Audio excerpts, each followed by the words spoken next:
Well, welcome to Gallop TV racing fans for the 4th of July, our preview show for Tuesday, where we race at Turffontein on the inside track. What's on offer on the day?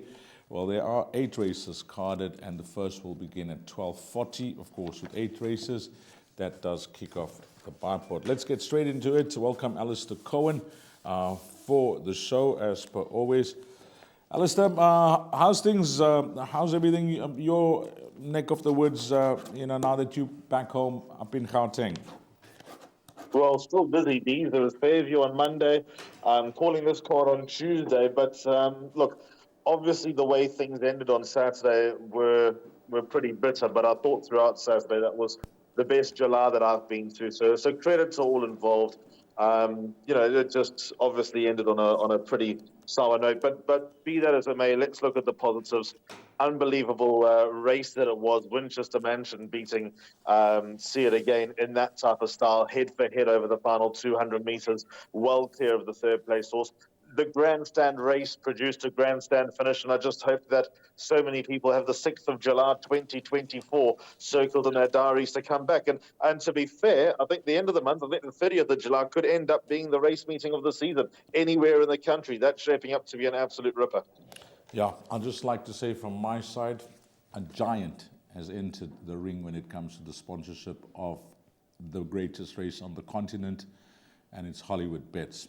No surprise and no disrespect to any of the sponsors prior to this, but when it comes to horses and horse racing and the South African sport of horse racing, they don't come better than Hollywoodbets. What a performance from the sponsor, just taking it to another level, raising the bar. I wonder what we're going to see next year, 2024. I can't wait. Race number 1, 12:40. It's a late start, Alistair, 20-1 over 1,200 meters, maiden juvenile plate.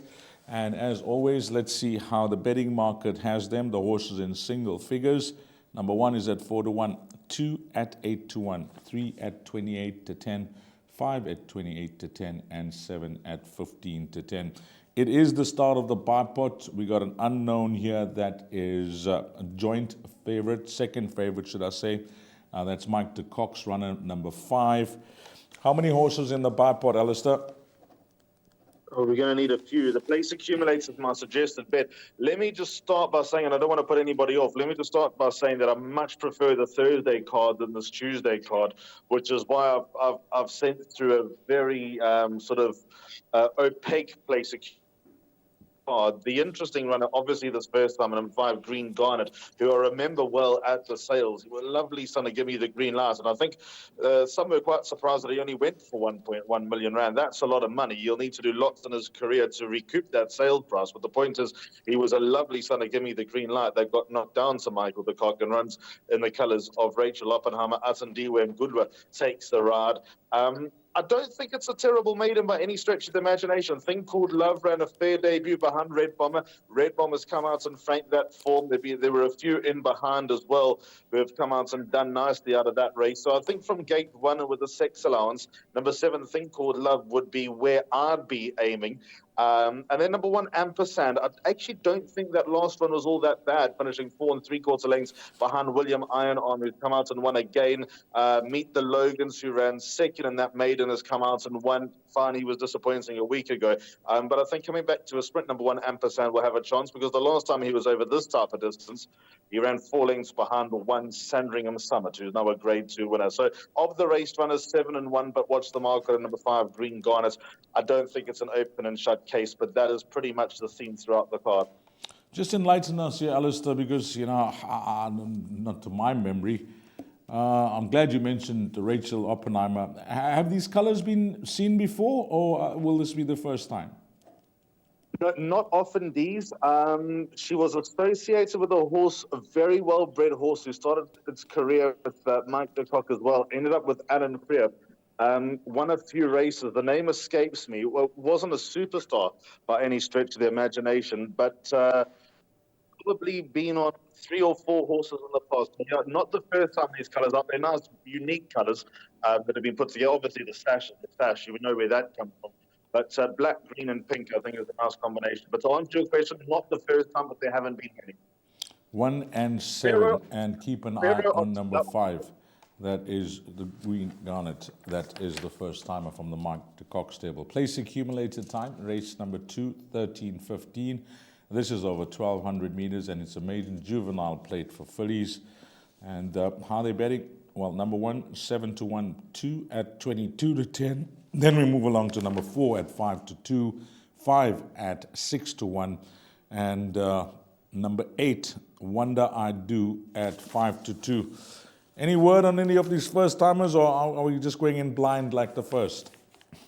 No, nothing, unfortunately, Dees. So it's a bit of a tricky start. So my place accumulator, I've gone 2 numbers 4 and 8. The first time, number 8, Wonder I Do, could be anything. We obviously know that Tony Peter can ready them up at any stage of their career. So watch the market on number 8, Wonder I Do.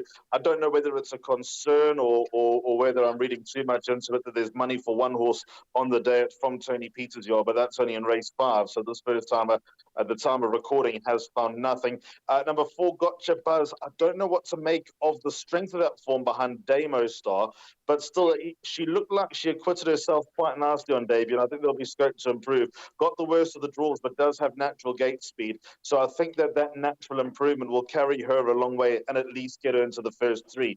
The only other runner with form that you can make a case for is number 2, Duenna, who also has equally, dicey form lines. I mean, even though there have been 3 direct winners out of the Simply Magic form, the points of Simply Magic took 12 runs to win a maiden. So I think all in all those horses have found the right type of races during the winter in Joburg to get out the maiden. So, Duenna, although can still develop and materialize into an okay filly, I'd go with the improvement factor of number 4, Gotcha Buzz, ahead of her. So 4 and 8, the 2 horses I've gone in. I do have respect for numbers 2 and 5, though. 2 and 5 respect. So if you're considering to play it a bit wider, those are the numbers that you may consider for the place accumulator. But I think Alistair's spot on with number 4 here. Got your buzz for that place accumulator, and just going with a bit of cover with the Mike de Kock first timer. Race number 3, we start off the pick 6. It's over 1,200. Sorry, the Paul Peter first timer. Race number 3, we start off the pick 6. It's over 1,200 meters. It's a middle stakes, and yeah, we usually go to the best rated column. I'll just read that out to you. But horses in single figures. Number 1 is at 4-1. 3 is at 22-10. 4 is at 4-1. 6, who was scratched, did not race at Hollywoodbets Greyville last time out. Priced up at 15-10. And just looking at the field here, Alistair, well, this looks like a really cracking good field. The best weighted column does belong to Moonshining Through at 100, but it's very tight because you got number 5 at 99, number 7 at a 98, and then Joint at 96, numbers 4 and 6. Usually you'll get some type of guide, but this middle stakes, yeah, tough to try and make a case with regards to weights. But Forstanova, now I saw the comment on SA Horse Racing, no transport for number 6 Forstanova. The win was scratched last time out. But I think, this type of field, maybe maybe it looks like the better race for him. Yeah, it's a tricky one, Diesel. Look, I think it's pretty obvious that Johan Janssen van Vuuren's kept this race alive. 4 of the 7 runners are trained by Johan in this race, and even though Forstanova is not particularly well weighted, point being, they've always thought a little bit more than what he's achieved at number 6 Forstanova, and the fact that the float was full heading to Hollywoodbets Greyville on July Day, and Forstanova was the one that missed. I suppose there weren't any crocodile tears that he wasn't going with this race on the horizon. So reading between the lines, I think that points you into the direction that a big run is expected from Forstanova. And then number 3, Thunderstone. This might be a bit of a controversial take with Thunderstone, but I don't think he stays 1,400 meters, even though he stayed on nasty and had excuses and everything else. I mean, this is a fair quality sprinter. I mean, obviously no computer form sprint, Mercury sprint, Golden Horse sprint, or Cape Flying Championship winner. But I certainly think at this type of level and maybe to listed level, number 3, Thunderstone, has got the ability to win something quite nice. So I think coming back to 1,200 meters, and despite being held at the weights, or certainly got something to worry about with Moonshining Through at the weights, there was a length between them, and Moonshining Through's got 2 kilos to play with by virtue of an apprentice allowance. So Moonshining Through should get fairly close to Thunderstone. I still think Thunderstone won with enough in hand at his penultimate start on the Turffontein inside track. So I'd give him a lot of respect. 2 horses for me in the place accumulator, 3 and 6, and I'd be confident we'll sail through there.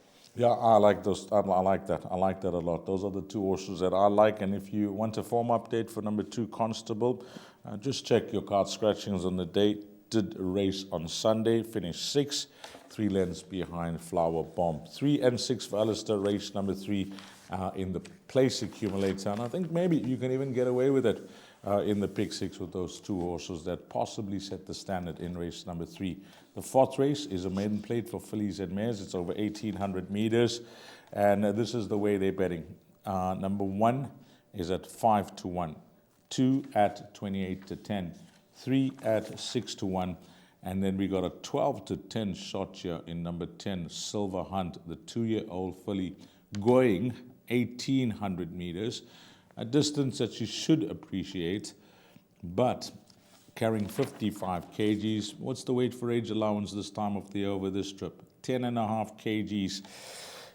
12 to 10, I mean, the fixed odds betting market, I mean, they usually get it right, you know, on assessment of the field and the way they price up, but they got a short, Alistair, 12 to 10. Dee's best bet of the day. If she was drawn a little better, she'd be a 10 out of 10 bet. With her draw 10 out of 10, she's a 9 out of 10 bet. I think there's something about her. So last time she ran behind Candice Dawson's was My Soulmate, who's held in very high regard. And when looking at that race, we all agree that Silver Hunt, if there's any improvement to come, would pose a big danger. And she was put in her place, to be fair. But when you watch that race again, you'll actually see Silver Hunt finish off her race nicely, going past beaten horses, but also suggesting a few things. That the further she goes, the better she'll be. She's obviously taken more after her mother, Silver Thursday, who I think placed in the Oaks or the Fillies Classic. She definitely placed in one of the last 2 legs of the Volkerbos Triple Tiara.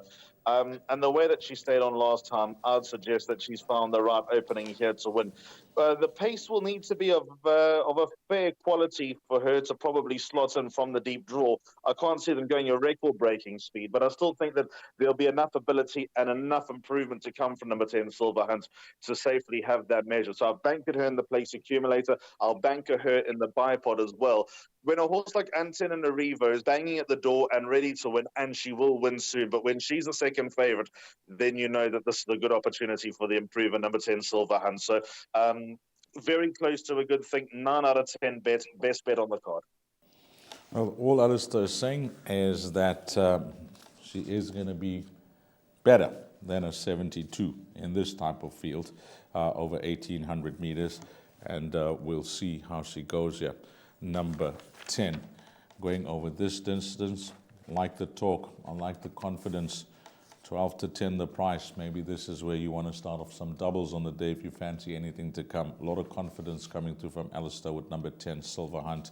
Maybe the banker bet in that pick 6. Race number 5, Maiden Plate, 1,800 meters. Number 1 at 5 to 2, 2 at 8 to 1, 3 at 7 to 2, and 7 at 7 to 2. Well, this is the race where they've backed the horse. You mentioned that at the top of the show, into 7 to 2. And, yeah, you know, I'm just looking at this field, Alistair. This horse, number 1, Sword of Mercy, Joe Somers runner at 5 to 2. You know, when you have a look at the opposition, I think the right 2 horses or 3 horses are in single figures because you pretty much can't make a case for the balance of the field. So, you know, Joe Sommer may have found the right race for his horse. I thought that last time with Sword of Mercy, Dees, and I was bitterly disappointed the way that he was completely outrun by Every Cloud, finishing second. I think pound for pound, Joey Somer is one of the best trainers in the country, but I've been a little bit worried about how his horses have been running since Joe went under the knife. So, although I have a lot of respect for number 1, Sword of Mercy, and he's in my place accumulator, in my bar pot. I've got 3 horses in the PA. He's an all exotics number 1, Sword of Mercy.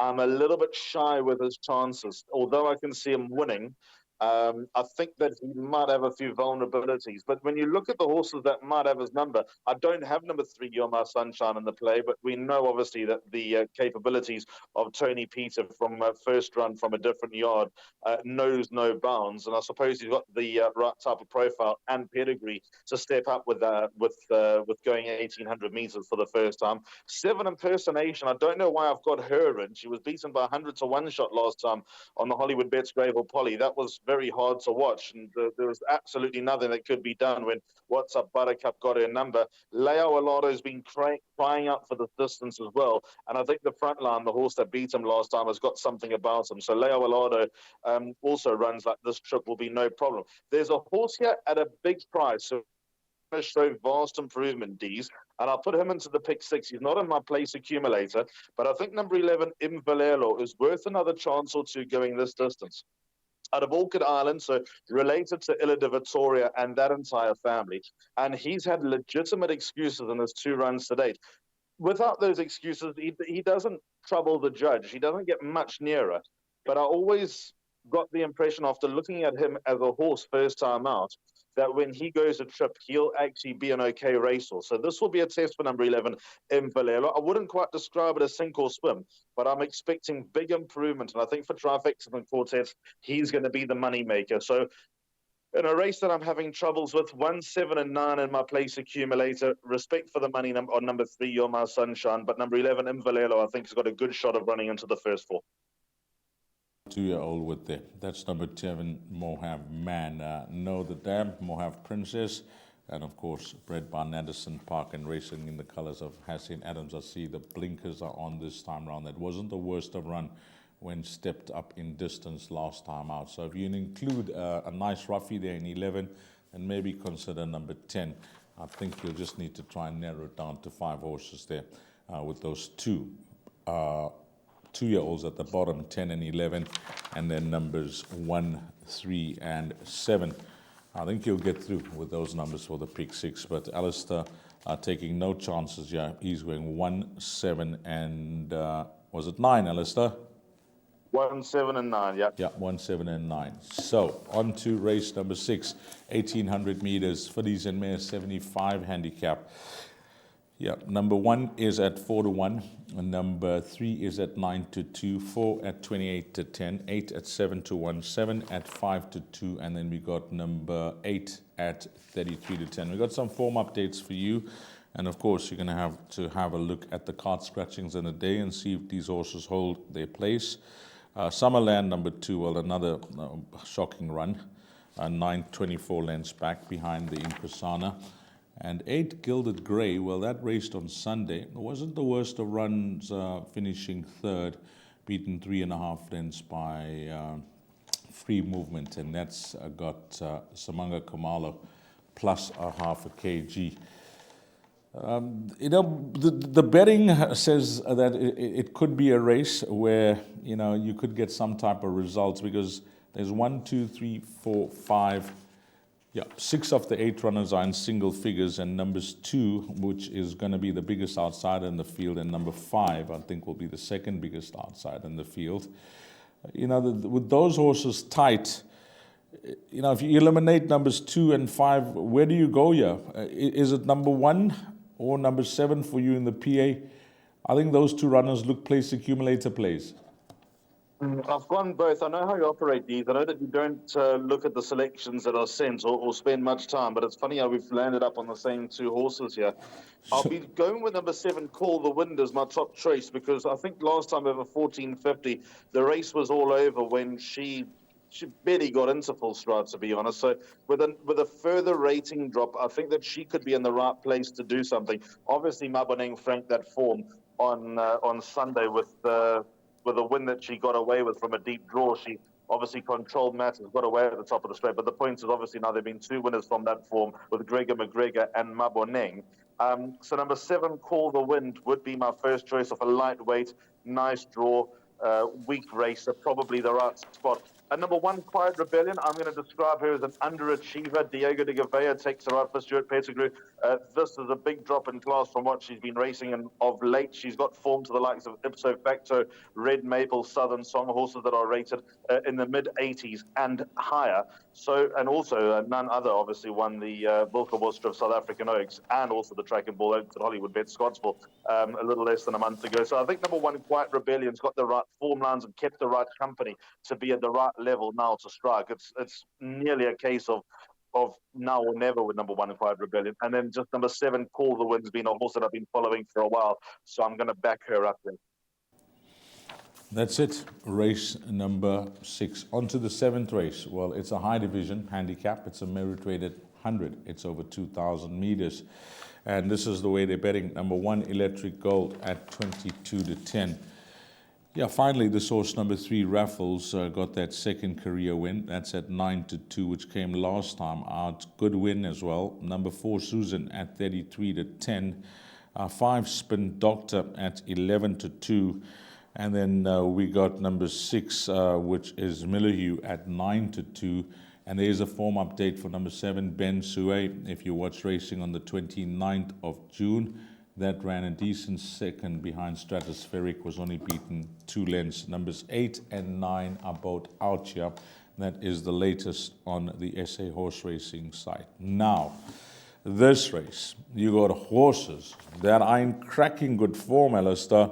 You know, beside a horse like Zeus, who wouldn't surprise me, you know, if he has to bounce back. But this race I found exceptionally hard to narrow it down because there's form lines between these runners, there's weight turnarounds, and there are horses that are in cracking good form. Preach, brother. I'm having a tough time working this race out as well. I'm glad you mentioned Zeus would be no surprise because he's coming down to a workable mark and back in a handicap. I've narrowed it down to 3 horses here, D's. They've 3, 5, and 6, and even though it's a field of 7, I'm actually hoping to survive because of the 4 horses I've left out. I can make a case for them all. My top choice here would be number 6, Millahue. I think at the weights, he's got a good shot of closing the deficit with Raffles. Raffles was hard fought when winning last time over 2,000 meters, and out of trap 1, he had a lot go his way. This time he's drawn 6 out of 7. So, you know, to get across onto the rail and then get the right pace for number 3, Raffles, I think is key. Whereas we know Millahue can quicken, and that turn of foot, I think, will serve him better on the inside track. So that will be my line of thinking with number 6, Millahue, to turn the form with number 3, Raffles. But there's every chance that they'll run very close to each other and hopefully for the place accumulator somehow get into the top 3. And then number 5, Spin Doctor, despite coming up in class, only got £3 for the last win over to Zona. There was a lot to like about that win because after speaking to Lucky Hudolakis, he thought he had Spin Doctor fit enough to run a very good race and be competitive, but probably not in the fashion that he won. The way that he just stuck his nose down and showed good tenacity to win the race after being inconvenienced at a crucial stage as well. So Spin Doctor's definitely got it between the ears to be dangerous. Does he have the turn of foot to be as effective on the Turffontein inside track? Well, there's only one way to find out, and we'll find out just after 4:05 on Tuesday afternoon. But at least he's got the tenacity and the desire to win races that he probably shouldn't. So 3, 5, and 6, the numbers for me. But Susan's of the same type of caliber in that he doesn't give in. Electric Gold's run with far stronger. He's probably in the right type of level. Zeus is bound to be competitive sometime soon. And Basaye at a similar type of level on Thursday, ran a nice race. Although I have big question marks about him going over 2,000 meters. So I'm actually happy to be without number 7, Basaye. But very, very tricky 7th race. But tricky for the right reasons. Yeah, it looks that way. I think if you can, minimize your spend here, you're already a winner in the exotics if you manage to come through, because it's going to be tactical with these 7 runners that are carded to go to post at the time of recording. And when I look at it, well, the majority of them, they're looking for a pace, and they'll be coming from off the speed. Tactical is the word I'll use here. I think we'll see what happens here, because I can possibly see this horse number 4, Susan, not wasting time and having a look at the balance of the field. Maybe try and get them on the stretch as they get into that elbow at the Turffontein inside track. Race number 8, 1,450 meters, merit rated 75 handicap. What's happening in this race with the anti-post betting market, which is always proudly brought to you by Hollywoodbets. Number 3 at 3-1, 4 at 9-2, 5 is a 6-1 shot, 6 at 33-10, 7 at 28-10, and that is it. Yep, that is it. There is a form update here for Sean Terry's runner. Number 5 finished 6, was beaten 6 lengths, and that was on the 29th of June. Yeah, this, I'm trying to look at it, Alistair. You know, this horse, number 7, Funky Music. You know, last time out, Rosh Kadesh is a fair sort, and of course that was on the poly track. I think he's an up-and-coming individual. He's lightly raced, Rosh Kadesh. I don't know if that type of form will be good enough to see this horse against this type of field. But the fact is, you know, Paul Matchett has had such a wonderful season, and he just continues to churn out the winners. So number 7, Funky Music. I like that one. And then maybe number 3, Alistair. You know, maybe you can tell us a bit more. I know a maiden winner, but maybe a horse that just needed time to mature, strengthen up, etc. You know, can that go back to back? He can. He's in my place accumulator. The sense of irony around Nazar is that it's a typical racing story. Obviously tried him in that Monaco maiden sprint with blinkers, and that backfired horribly. I remember Candace coming to me after saddling and saying, "We're in trouble. Nazar is just not himself. He's a ghost with blinkers on." So that was disappointing. And then expected to go very well on the 11th of May. There was money for him. The owners were on and ran second to Fully Loaded, beating Viva de Janeiro, who's still a maiden. And that turned out to be disappointing. Then, obviously, at his penultimate start, he ran on the poly track and found a very nice horse from Dean Canamayor, Too Good. So, you know, accept that, take your medicine, move on. And then, dare I say, found what looked to be the strongest maiden that he had run in. Candace was always keen to run him on the inside track of a 1450. That is beyond doubt. She said from day one, "I'd love to find a 1450 maiden on the inside track." They never came until the 22nd of June, where he took on a horse that Sean Terry accepted to run in the Golden Horseshoe on Hollywoodbets Durbanville, and there were a few others that looked like they had credentials and form to win. And Nazare actually looked quite smart in winning. Everything was teed up. He got the run of the race. Everything went according to plan.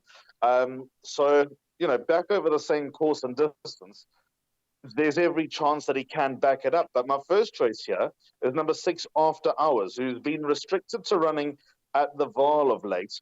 And I love the way that this horse turns it on and maintains it when he turns it on. I'm glad to see Atandiwe Mgudlu traveling, because I think that he's on track. This might sound a bit pie in the sky.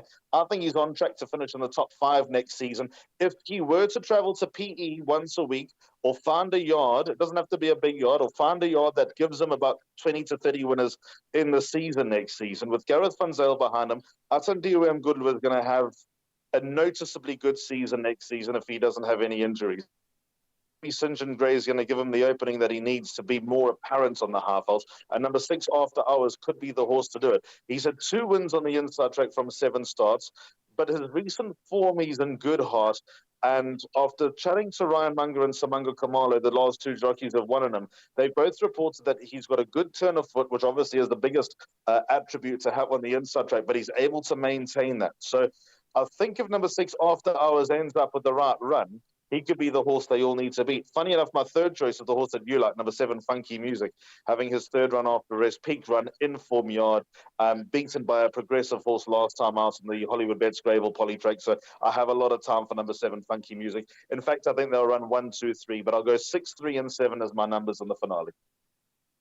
Okay, I think those numbers are going to be good enough. After listening to Alistair and just having a second look at the balance of the field, I'm going to take a big chance here. I like Alistair's thinking with numbers 3 and 6, and then number 7. 3 horses in the pick 6, the last days. Make or break here for Gallop TV racing fans. I think 3, 6, and 7. Let's go with that. If we're running in this pick 6, I promise I think that we'll go very close to winning it with these 3 horses, numbers 3, 6, and 7. Alistair, did you give a bet for the show? You gave a place accumulator?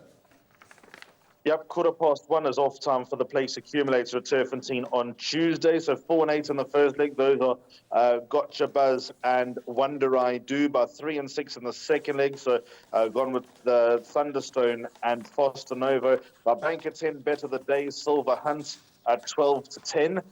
Then in race 5, I've gone numbers 1, 7, and 9. Sword of Mercy, Impersonation, and Leo Alado. But I think the moneymaker there is number 11, Invalelo, to run into the top 4. Then 1 and 7 in race number 6, Quiet Rebellion and Call the Wind. I don't like the look of race 7, even though it's a small field. I've gone 3 horses, 3, 5, and 6, Raffles, Spin Doctor, and Milicu, and the finale in the PA, 3 and 6, Nazare After Hours. Funky music to chase them home. And one other horse in the last race that we didn't mention, number 2, JP 2000. I think he's going to pop up at a big price one of these days. Maybe not on Tuesday, because the last 2 runs, obviously lost the rider at his penultimate start. Last time he was very, very disappointing.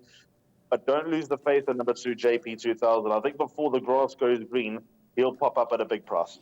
Okay, let's give Gallop TV racing fans some confidence in that 4th race, because we suggested that that's going to be our pick 6 banker. The horses 12 to 10, we understand. What mark is going to give it that out of 10? Give the boys some confidence here, Ali. Well, I did say that if he was drawn better, he'd be a 10. She was drawn better, she'd be a 10 out of 10. With the draw being 10 out of 10, she's a 9 out of 10. Good enough for me. Banker, that is the banker play. I think you're just going to have to try and work around the other 5 legs now, guys, because if this filly comes through Silver Hunt, it makes things much easier on this Tuesday, where we race at Turffontein on the inside track. Thank you so much, Alistair. Cheers, Dee's. Always a pleasure. We'll chat again in a week. Alistair Cohen, Gallop TV team. Thank you, the racing fan. Hopefully it turns out to be a successful, profitable day's racing on Tuesday, the 4th of July. It's a big deal that day, 4th of July. From myself, Dee's Diana, until we meet again, you take care. Salaniga Ashley.